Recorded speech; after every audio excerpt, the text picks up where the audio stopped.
Ku lunaku lw'okutaano ekibiina kya NUP kyakoze okusalawo ne kijjako obuvunaanyizibwa obwa Parliamentary Commissioner ku Honorable Mathias Mpuuga ne babukwasa Honorable Francis Zaake. Olwaleero tune Honorable Zaake okumubuuza ku nsonga eno. Honorable Zaake, wakkiriza ekifo ekyakuweereddwa ekibiina kya NUP? Okusookera ddala ndi memba w'olukiiko olwo olwasazeewo, olukiiko olufuzi olw'okuntikko olw'ekibiina kyaffe ekya NUP, era ndi mukulembeze w'abavubuka mu kibiina, kiba kitegeeza ntuula ku lukiiko olwo butereevu.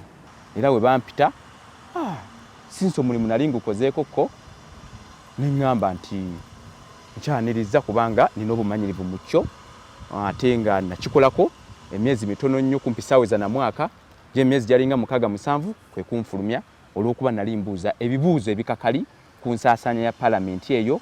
Olowooza kino tekigenda kwonoona enkolaganayo ne Honorable Mathias Mpuuga?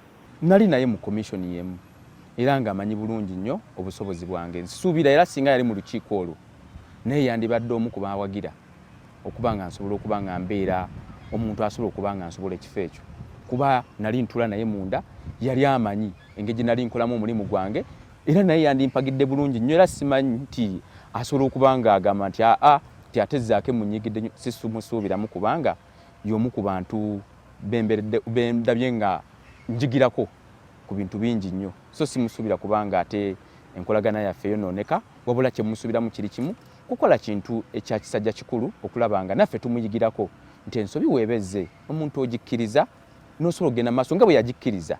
Wayogeddeko ne Honorable Mpuuga okumubuuza oba okumanya ekirowoozo kiki ekiri ku nsonga eno?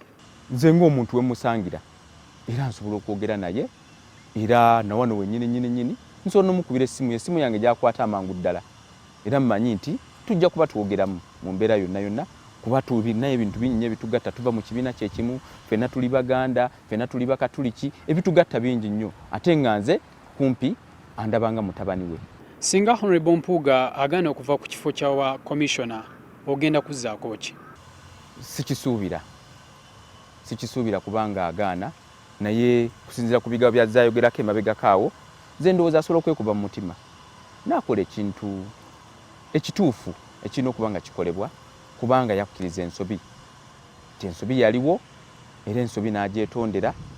Kakiba kitegeeza omuntu oba okkiriza ensobi nga ensobi wagikkiriza nga weeri, oba olina okukola ekintu ekituufu. Naye wabanga agaanye, nze ndowooza tuba tulina okulaba nga tutuula ne tugonjoola ensonga eyo.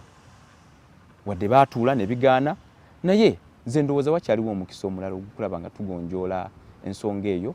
So bino byonna olowooza birekawa ekibiina kya NUP nga tugenda mu kulonda okwa 2026?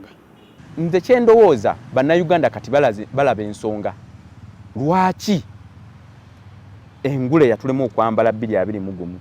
Bamanya muffe bennyini tubadde tulinamu embeera ey'okulaba nga nti mulimu bannaffe abadde batulemesa okubaako bye tukola.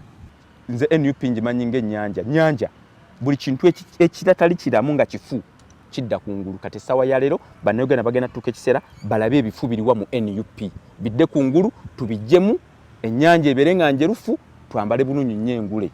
N'essaawa ya leero Pulezidenti Kyagulanyi handiseewo essuula empya okukola ekintu ekituufu mu kiseera ekituufu, era kino kye tulaba ekiseera ekituufu, era we tuyingira 2026 enkyukakyuka egenda kubaawo nga y'amaanyi, era tulabe ng'omulamwa gwaffe tugusigalako ogw'okukyusa obukulembeze nga ne tutuuka wadde ne mu kalulu.